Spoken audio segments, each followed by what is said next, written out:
Draw your boundaries.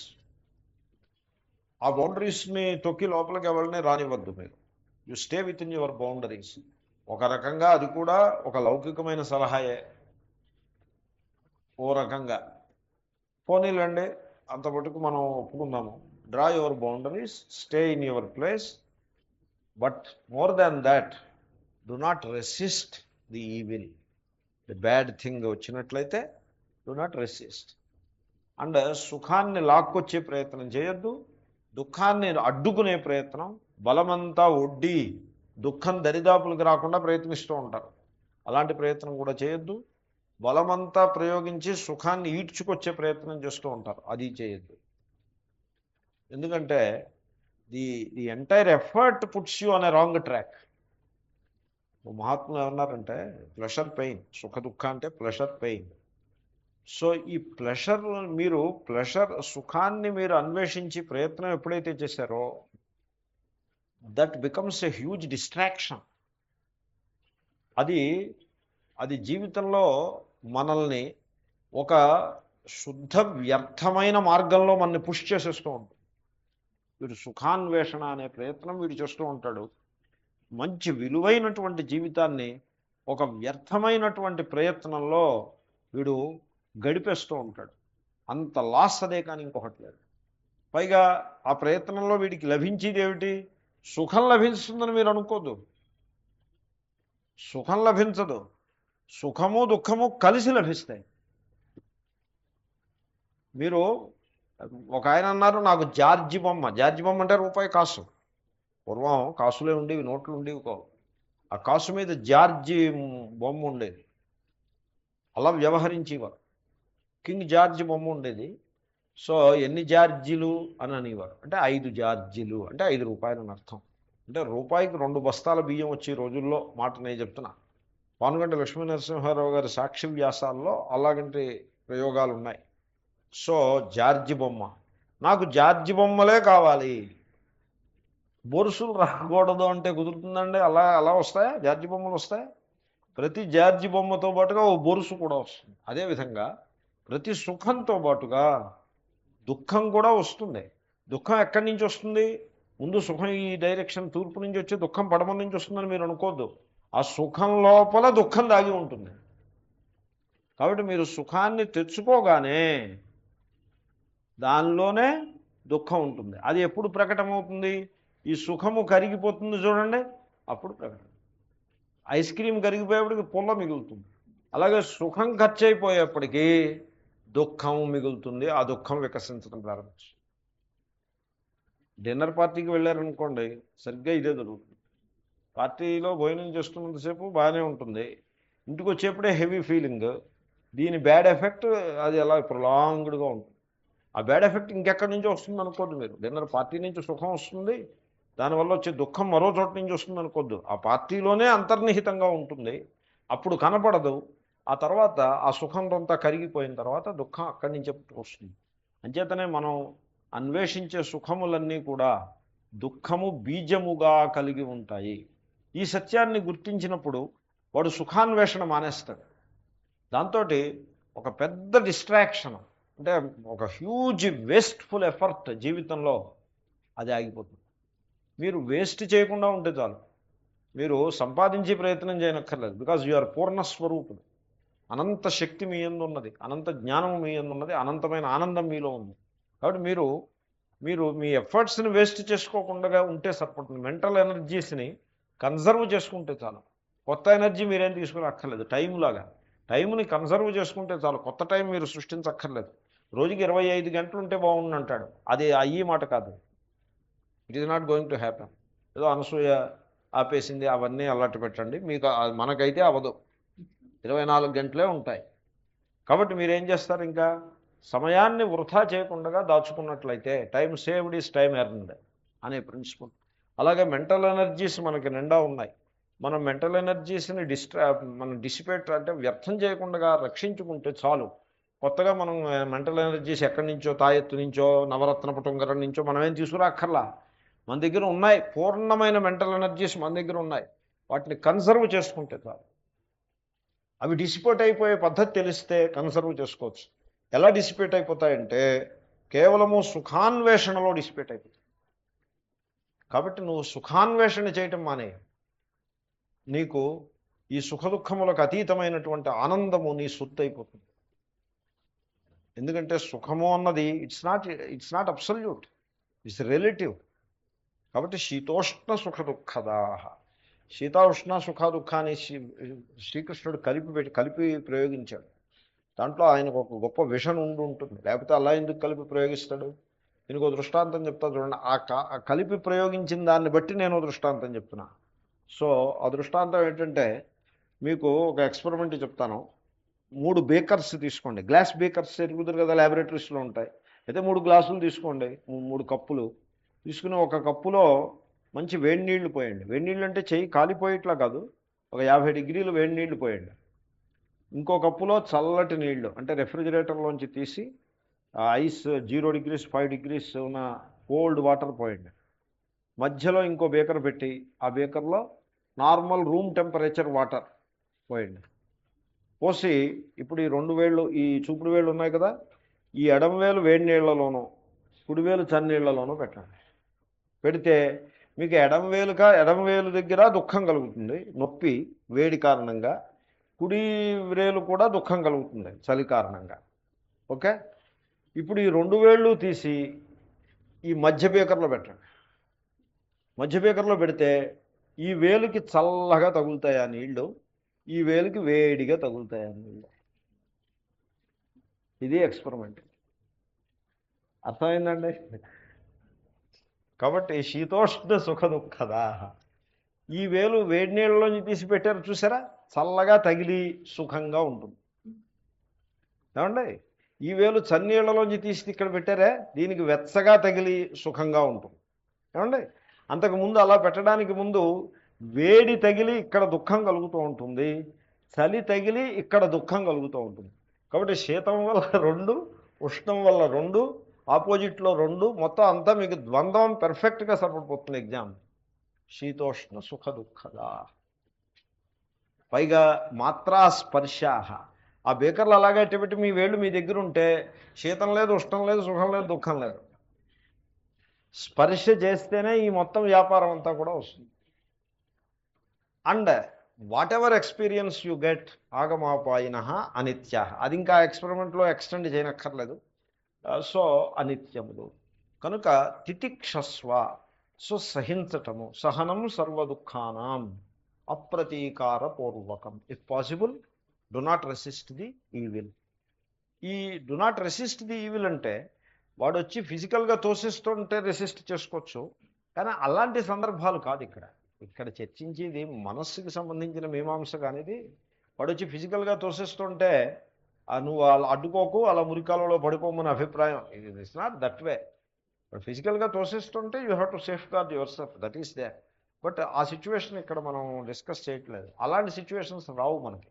ఏదో పిల్లలకి, high school పిల్లలు అప్పుడప్పుడు రోడ్డు మీద పడి బాహాబాహి ముష్టి చేస్తూ ఉంటారు. అలాంటివి పెద్దవాళ్ళకి వస్తాయా? రావు. అలాంటివి వస్తున్నాయంటే ఇంకా దానికి ఏం చెప్తాం, అది సంథింగ్ ఈజ్ రాంగ్. అది గీత యొక్క టాపిక్లో పడుతుంది. We deal with normally abnormal people, not abnormally abnormal people. So normally abnormal పీపుల్కి గీతోపదేశం, అంతేగాని అబ్నార్మల్లీ అబ్నార్మల్ వాళ్ళకి కాదు. సో కనుక ఇప్పుడు రెసిస్టెన్స్ అనేది సందర్భం ఎక్కడొస్తుందంటే, ఎదరవాడు తిడతాడు. ఈ తిట్టి వాళ్ళు కొంతమంది ఉంటారు, వాగ్బాణాలను ప్రయోగిస్తాడు. యథార్థ బాణాలు కాకుండా వాగ్బాణాలను వేస్తూ ఉంటాడు. ఈ వాగ్బాణాలు ఒకప్పుడు దుఃఖాన్ని కలిగిస్తాయి. కలిగించినప్పుడు మనం రెసిస్ట్ చేసే ప్రయత్నం చేస్తాం. ఏమిటి రెసిస్టెన్సు? మళ్ళీ తిరగబడి తిట్టడం, లేకపోతే తిడితే డొక్కడవాళ్ళు చేస్తారని వాడికి ఏదో ఒక హెచ్చరిక జారీ చేయటం, లేకపోతే ఎవరినో పోలీసునో ఎవరినో పెట్టి వాడి మీద ఏదైనా యాక్షన్ తీసుకునే ప్రయత్నం చేయటం. ఇవన్నీ కూడా ఏ కమాండర్ రెసిస్టెన్స్. Don't do that. అది డు నాట్ రెసిస్ట్ ఈవిల్ అంటే అదే అభిప్రాయం. అంతేగాని దాన్ని అసందర్భంగా మనం వ్యాఖ్యానం చేయకూడదు. అంచేత నేను చాలాసార్లు చెప్తూ ఉంటాను, ఇటువంటి గీతాబోధని మీరు జీవితంలో స్పెసిఫిక్ ఇన్స్టెన్సెస్కి అప్లై చేయొద్దని చెప్తాను. స్పెసిఫిక్ ఇన్స్టెన్సెస్కి అప్లై చేయదు.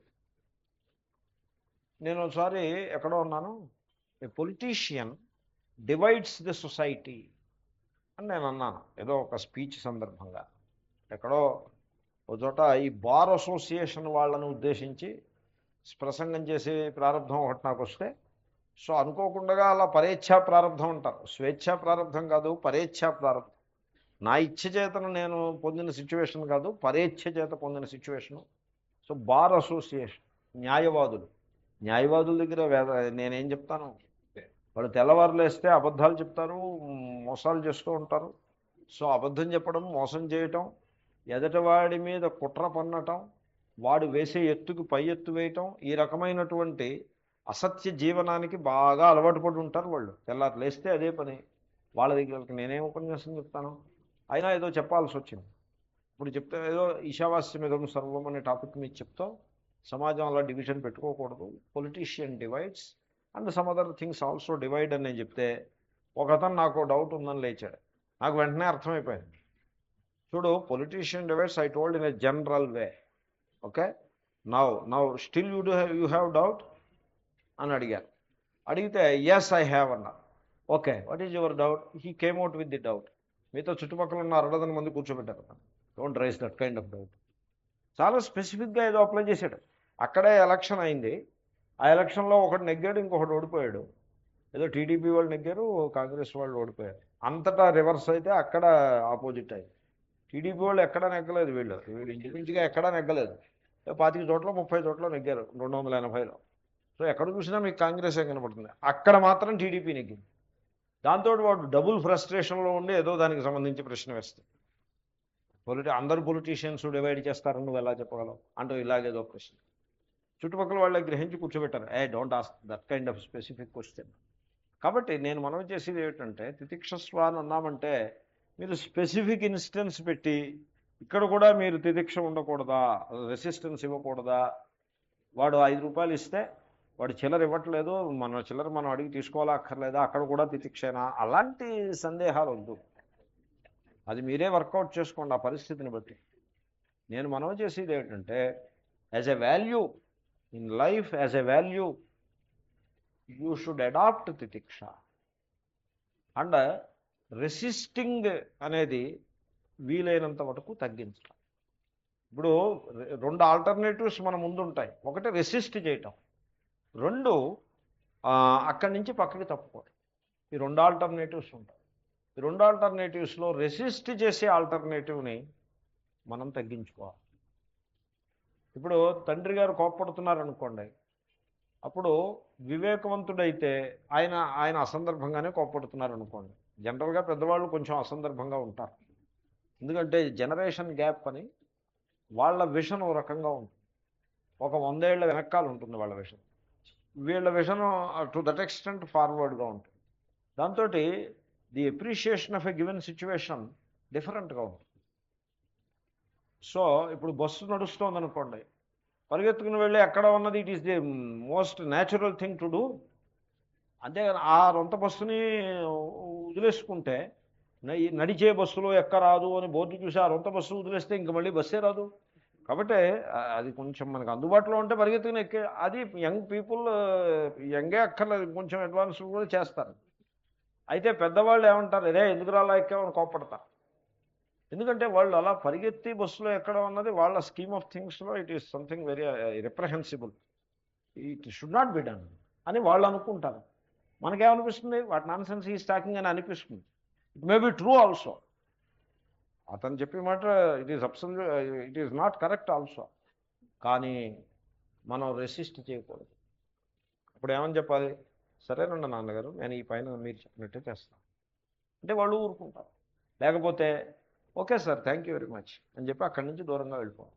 అంతేగాని బస్సు ఎక్కాలగా నాకు నువ్వు చెప్తావా, నీ వయస్సు ఏమిటి, నా వయస్సు ఏమిటి, నీవు ఎక్కినట్టుగా నేను బస్సు ఎక్కితే అయినట్టే జీవితంలో అని ఇలాంటి లాజిక్లు చెప్పచ్చు అంటే తప్పు కదా. కాబట్టి ఆల్టర్నేటివ్ ఉన్నప్పుడు నెవర్ రెసిస్ట్. నిజానికి ఇంతే కాదు, మనమే ఇలాంటి చిన్న పొరపాట్లు, పెద్ద పొరపాట్లు కూడా మనం చేస్తాం. పెద్దవాళ్ళని రెసిస్ట్ చేయటం. ఇప్పుడు అమ్మగారు ఏదైనా చెప్పారనుకోండి, పిల్లలు రెసిస్ట్ చేస్తారు. రెసిస్ట్ చేయకూడదు. వినవయా, నువ్వు పాటించావు మానేవు, విని ఊరుకోవడం. రెసిస్ట్ చేయటం అన్నది చాలా పొరపాటు.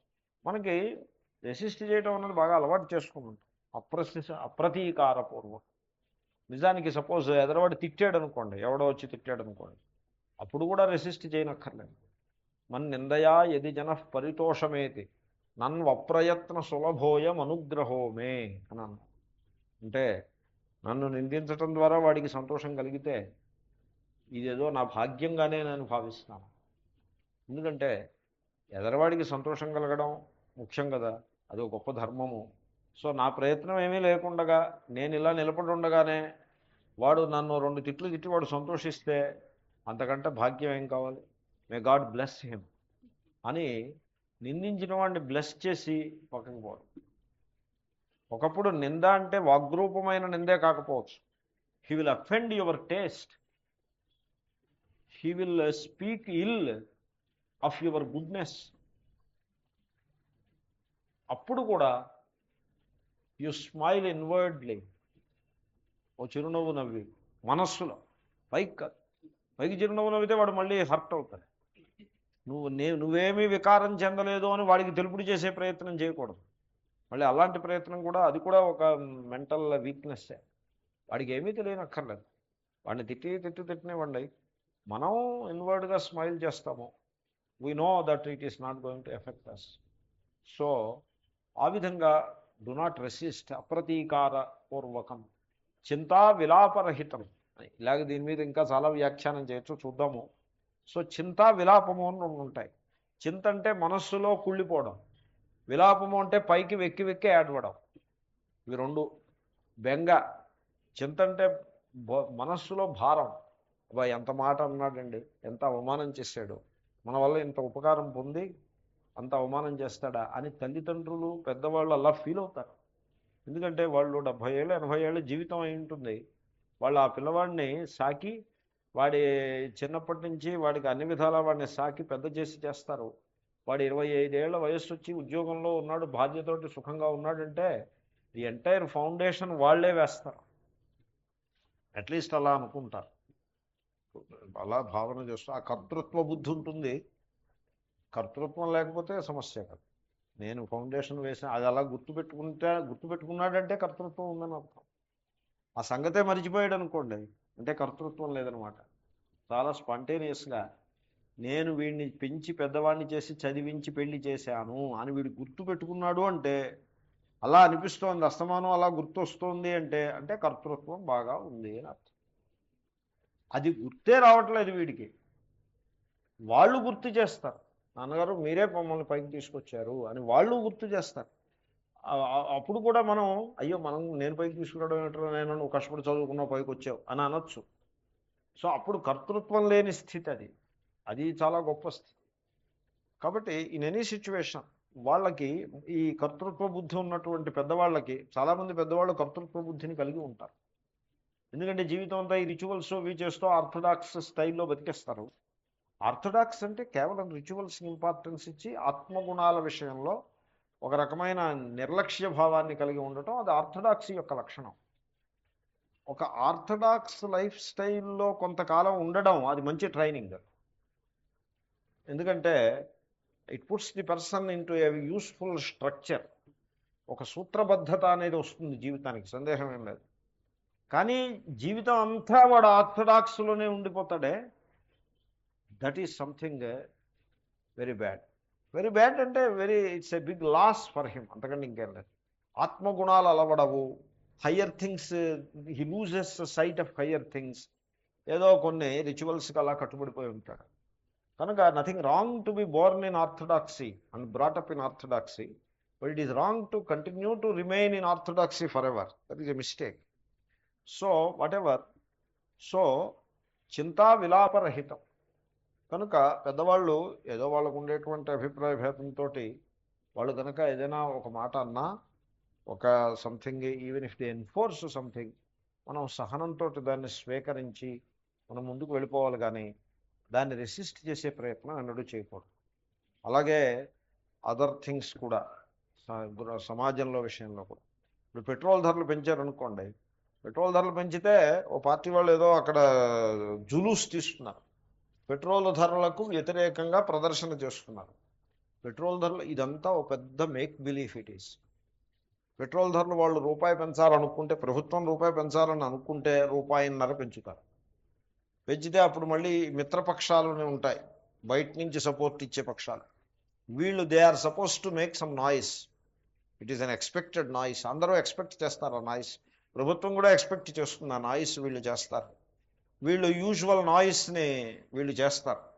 చేయగానే ప్రభుత్వము మొట్టమొదట రెసిస్ట్ చేసినట్టు అనిపించి, తర్వాత మీరందరి చేసిన విన్నపాలను పురస్కరించుకుని మేము రూపాయి ₹1.5 పెంపుదలని తగ్గించాము అని రూపాయి దగ్గర ఫిక్స్ చేస్తారు.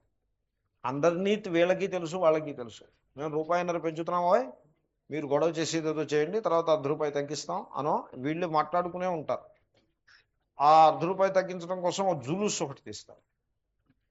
ఆ జులూస్లో మనం వెళ్ళి జెండా పట్టుకుని తిరిగామనుకోండి, తిరిగితే ఫైనల్గా వెర్రిమొహాలం మనమే మిగులుతాం. రాజకీయ నాయకులు వాళ్ళు అండర్ హ్యాండ్ అండర్నీత్ వాళ్ళు బాగానే ఉంటారు.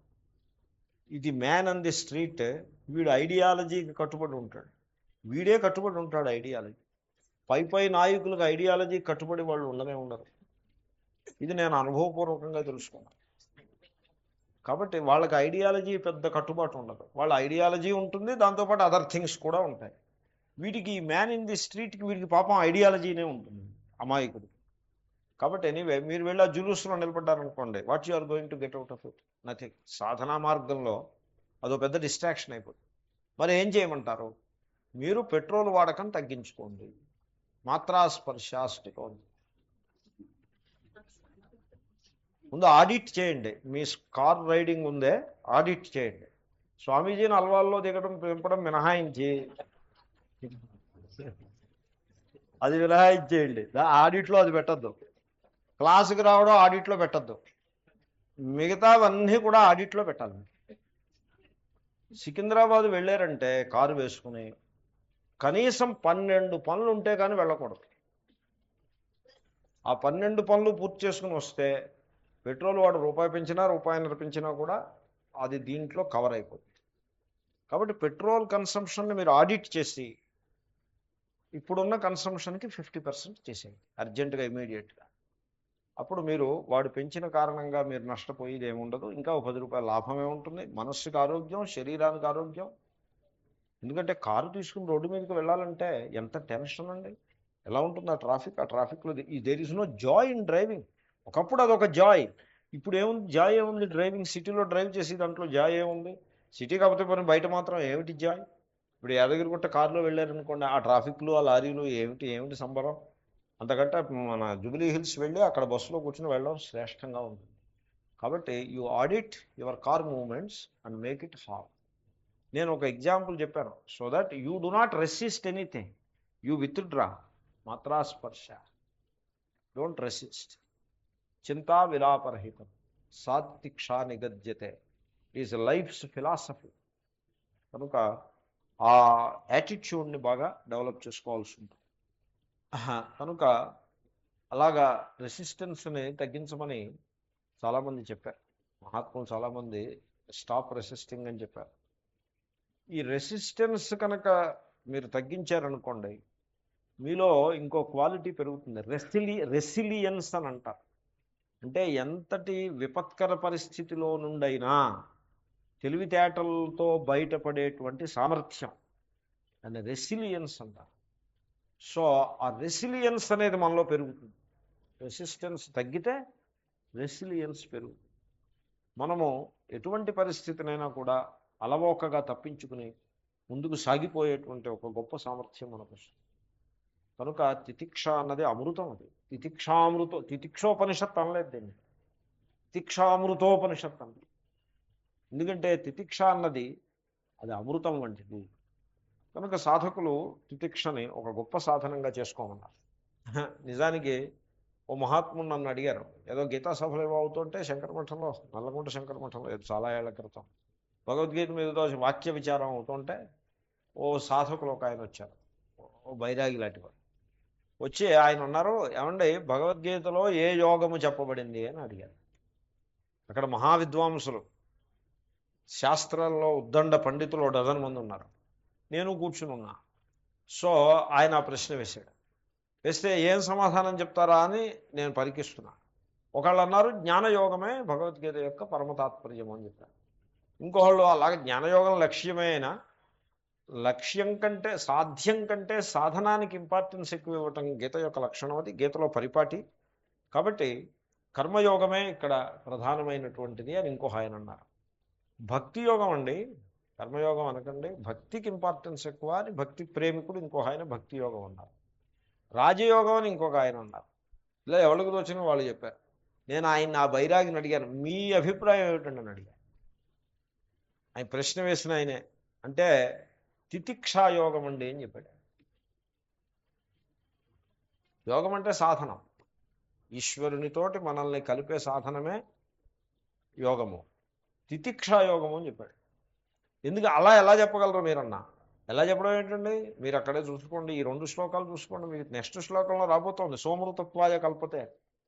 ఎవడైతే ఈ సహనాన్ని తితిక్షని ఒక అమృతంగా సేవిస్తాడో వాడు మోక్షాన్ని పొందుతాడు అని నెక్స్ట్ రెండు కలిపి ఒకే వాక్యంగా, సహా అమృతత్వాయ సమదుఃఖ సుఖం ధీరం సోమృతత్వాయ కల్పతే, వాడు మోక్షాన్ని పొందుతాడు. కాబట్టి భక్తి వల్ల మోక్షం పొందుతాడా, కర్మ వల్ల, జ్ఞానం వల్ల, లేకపోతే యోగ అంటే తితిక్ష వల్ల పొందుతాడని చెప్పాడు శ్రీకృష్ణుడు. సో తితిక్షా యోగము నా అభిప్రాయం కాదు. నేను ఆ పండితులు ఎవరు ఆయన్ని శభాష్ అనలేదు, వాళ్ళు విని ఊరుకున్నారు. నేను అన్నాను, శభాష్ అండి మీరు బాగా చెప్పారు, చాలా కరెక్ట్. అంటే ఒక స్టాండ్ పాయింటే, దాని అర్థం భక్తి అక్కర్లేదు జ్ఞానం అక్కర్లేదని నా తాత్పర్యం కాదు. తితిక్షలో సర్వం ఉన్నాయండి. శ్రీకృష్ణుడు వెరీ బిగినింగ్ చెప్తున్నాడు, ఆయన మరణం విషయంలో శోకించద్దని చెప్పాడు, జీవితంలో తితిక్షలు పెట్టుకోమన్నాడు. అయిపోయింది, మొత్తం జీవనశాస్త్రం అంతా వచ్చేసింది, ఇంకేం మిగలలేదు. కాబట్టి తితిక్షామృతము అనే ఆ అమృతాన్ని మీరు సేవించండి. భాష్యం చూద్దాం. మాత్రా ఆభిహీమీయంతే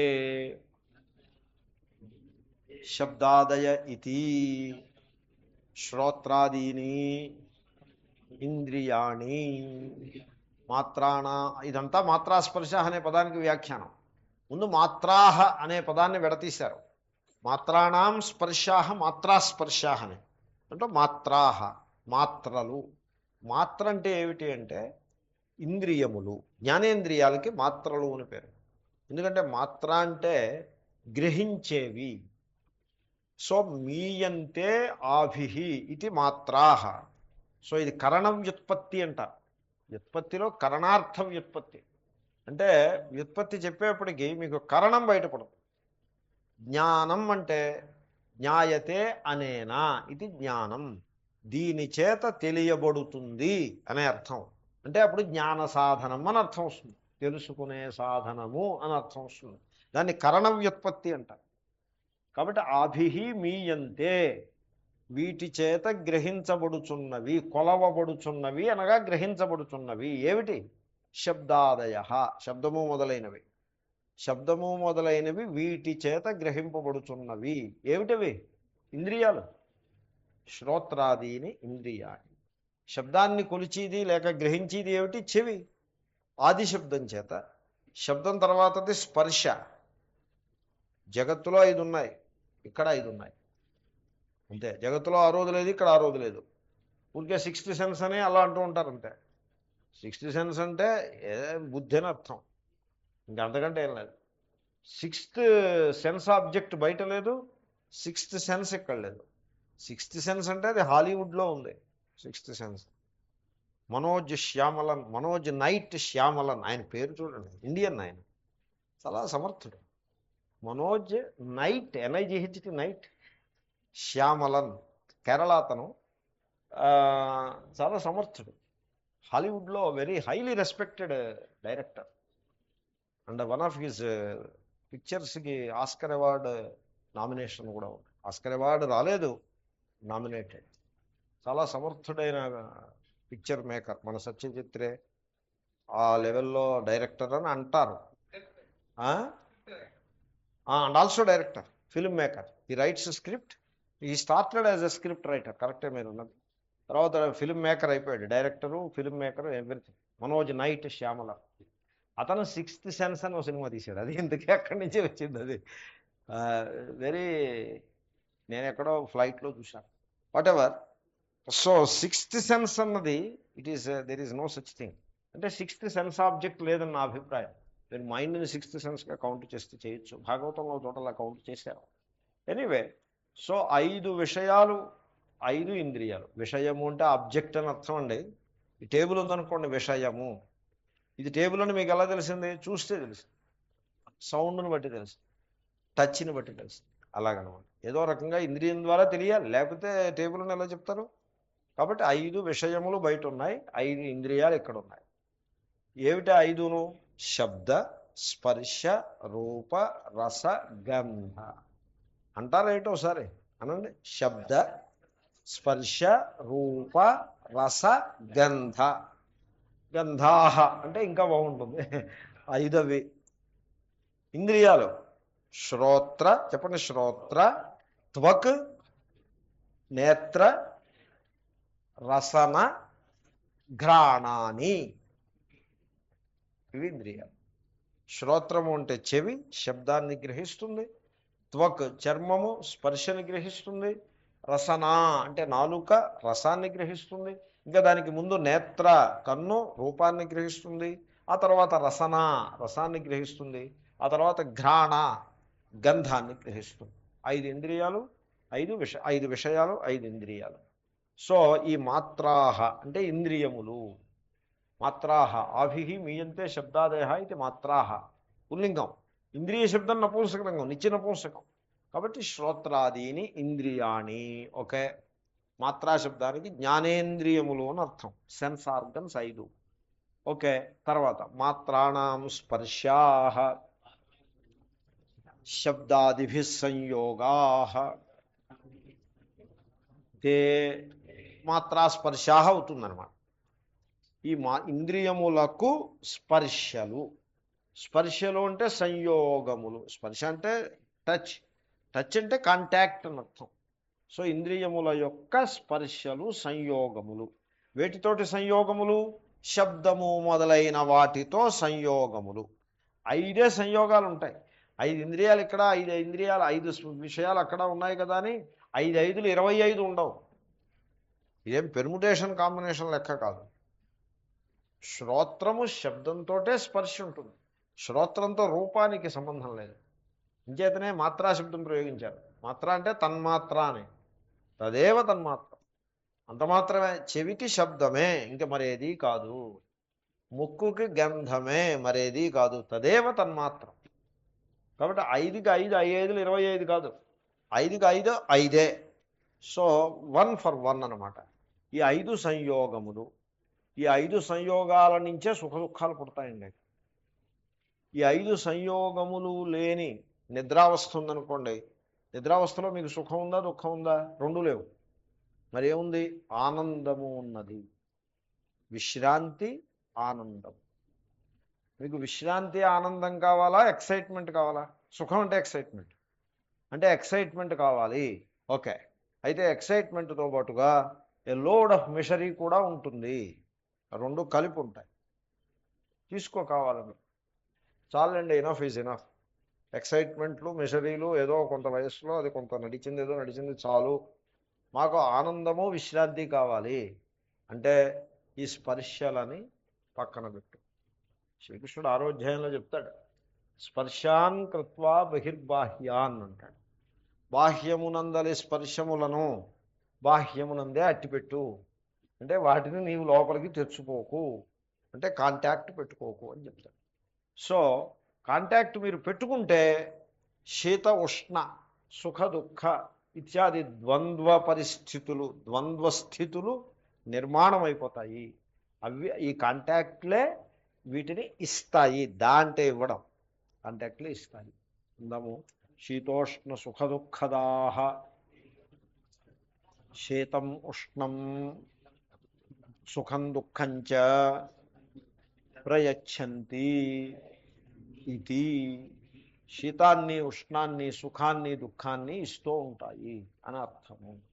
సుఖ దుఃఖ దాహ. దా అంటే దదాతి, దత్త దదతి, ప్రయచ్చంతి అని అర్థం. దానికి ఇస్తాయి అని అర్థం. అంటే అభిప్రాయం ఏంటంటే ఈ శీతోష్ణములు సుఖ దుఃఖములు ద్వంద్వములు జీవితంలో వస్తూ ఉంటాయి. వీటిని సహించటం, ఎండ్యూరెన్స్ అన్నది అలవాటు చేసుకోవాలి. ఎండ్యూరెన్స్ ఏం చేస్తుందంటే ఈ సహనము, తితిక్ష అనేది మనిషి యొక్క ఇన్నర్ ఎనర్జీస్ని, ఇన్నర్ స్ట్రెంగ్త్స్ని అది పైకి తీసుకొస్తుంది. మన సమాజంలో చిత్రములైన మార్పులు వచ్చాయి. నాకు అలా అనిపిస్తుంది. సమాజాన్ని గురించిన వ్యాఖ్యానం చేస్తున్నాము అంటే ఏదో పాఠం చెప్తున్నాం కనుక చేస్తున్నాం, లేకపోతే సమాజాన్ని అంతనీ కలిపి వ్యాఖ్యానం చేయడానికి మనకేం పని. ఒక ఏదో ఐవరీ టవర్లో కూర్చుని వ్యాఖ్యానం చేస్తున్నట్టేం కాదు. జీవితంలో ఉంటూ జీవితాన్ని చూసి చేస్తున్న వ్యాఖ్యానం, జీవితాన్ని నుంచి దూరంగా జరిగి ఎక్కడో అంతరిక్షంలో కూర్చుని చేస్తున్న వ్యాఖ్యానం కాదు. ఏమంటే జీవితంలో తితిక్ష అనేది లేకపోతే మనం చాలా ఇబ్బందులు పడాల్సి వస్తుంది.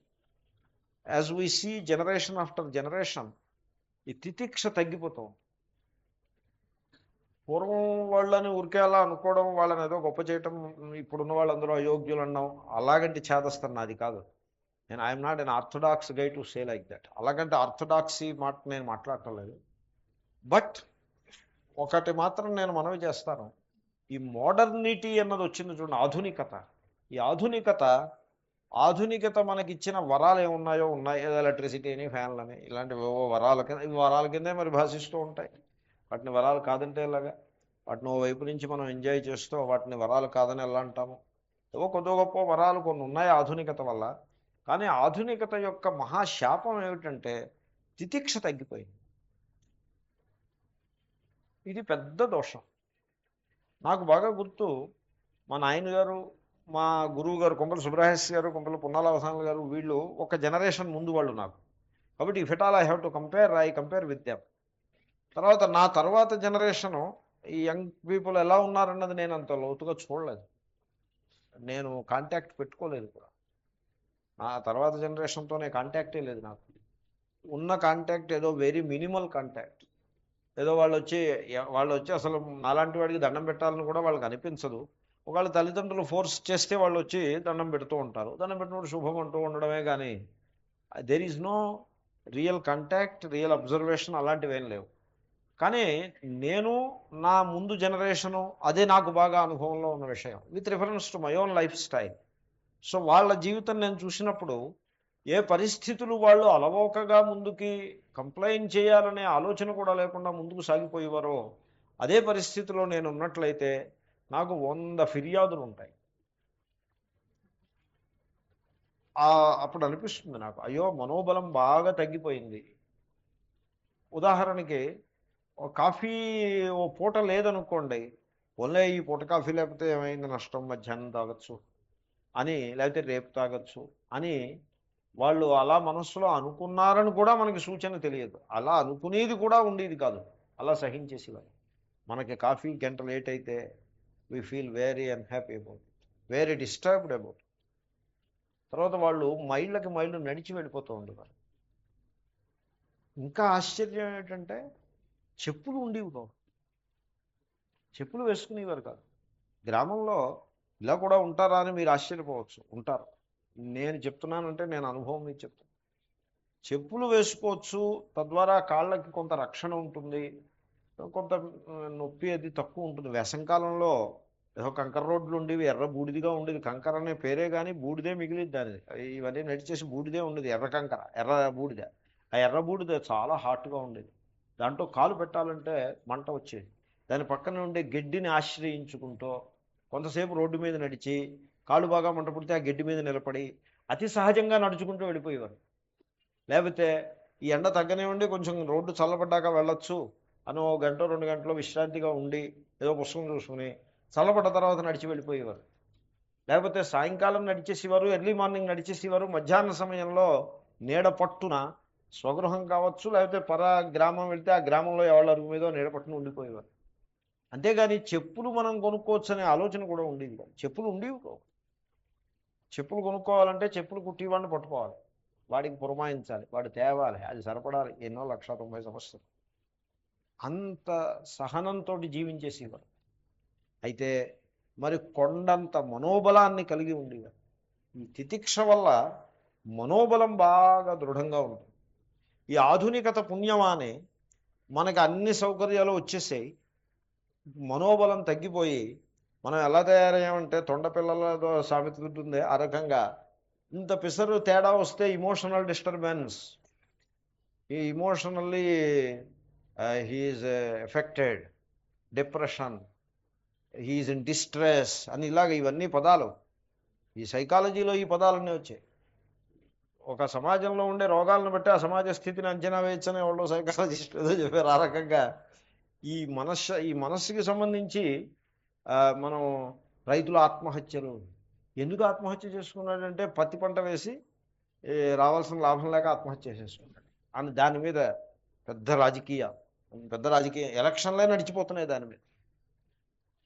అసలు కొంచెం సహనం కలిగి ఉండడం, అసలు ముందు దురాశ పడకుండా ఉంటే వాడికి ఆ రకమైన స్థితి వచ్చేది కాదేమో అని. రైతులు ఒక్కళ్లే కాదు ఆత్మహత్యలు చేసుకుంటూ ఉంటా, ఈ ఫైనాన్స్ కంపెనీల పుణ్యమాన్ని చాలామంది ఆత్మహత్యలు చేసుకున్నారు. తర్వాత విద్యార్థులు ఎలక్షన్ రిజల్ట్స్ వచ్చినప్పుడల్లా ఆత్మహత్య చేసుకుంటూ ఉంటారు.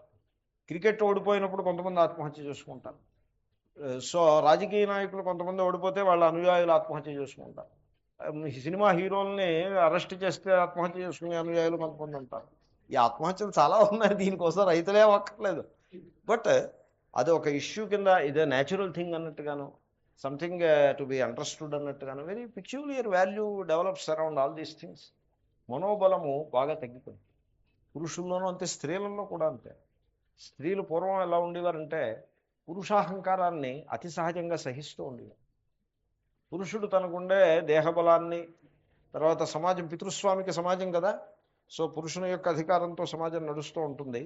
గృహంలో అట్లీస్ట్ యాజ్ ఫార్ అస్ అపీరెన్సెస్ గో, పురుషుడు is the head and he commands the family. ఒకప్పుడు చాలా అహంకారంగా కూడా ఉండేవాడు పురుషుడు. కొంత అబ్యూజ్ కూడా ఉండేది. స్త్రీలని కొంత భార్యయే గృహిణియే గృహము గృహలక్ష్మి అన్న విధంగా ఒక సంసార జీవనాన్నంతని గృహిణి యొక్క మంచితోటి ప్రేమతోటి ముందుకు సాగిస్తూ ఉండేవాడు. But at the same time ఆ గృహిణి యొక్క కంట్రిబ్యూషన్ అని మనం రికగ్నైజ్ చేయాలని కానీ, దానికి మనం ప్రేమని కరస్పాండింగ్గా ప్రేమను చూపించాలని కానీ, కొన్ని పాజిటివ్ లేకపోతే నెగిటివ్ అబ్యూజ్ అయినా మనం చేయకూడదు, ఈ గృహిణి లేకపోతే మన బతుకు ఏమీ లేదు, శూన్యం అయిపోతుంది అనే ఒక నెగిటివ్ దృష్టికోణమైనా పెట్టుకుని నెగిటివ్గానైనా రికగ్నైజ్ చేసి గృహిణికి కొంత విలువ ఇచ్చి ప్రేమించి అబ్యూస్ చేయటం మానేసి ఒక మనిషిగా ట్రీట్ చేయడం అనేది కూడా ఉండేది కాదు పూర్వం వాళ్ళలో. చాలా అబ్యూజివ్గా ఉండేవారు. అబ్యూస్ చేయకపోయినా అట్లీస్ట్ సెకండ్ రేట్ స్టేటస్లోనే ఉండేవారు లేడీస్. కానీ దాన్ని అతి సహజంగా it is the normal thing.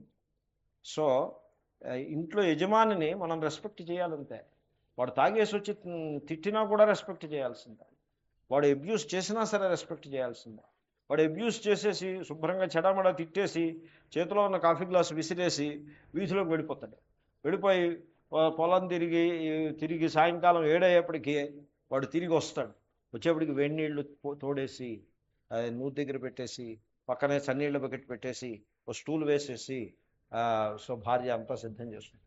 వాడు ఇప్పుడే గంట క్రితం నానా తిట్లు తిట్టాడు అనేటువంటి కూడా ఉండదండి.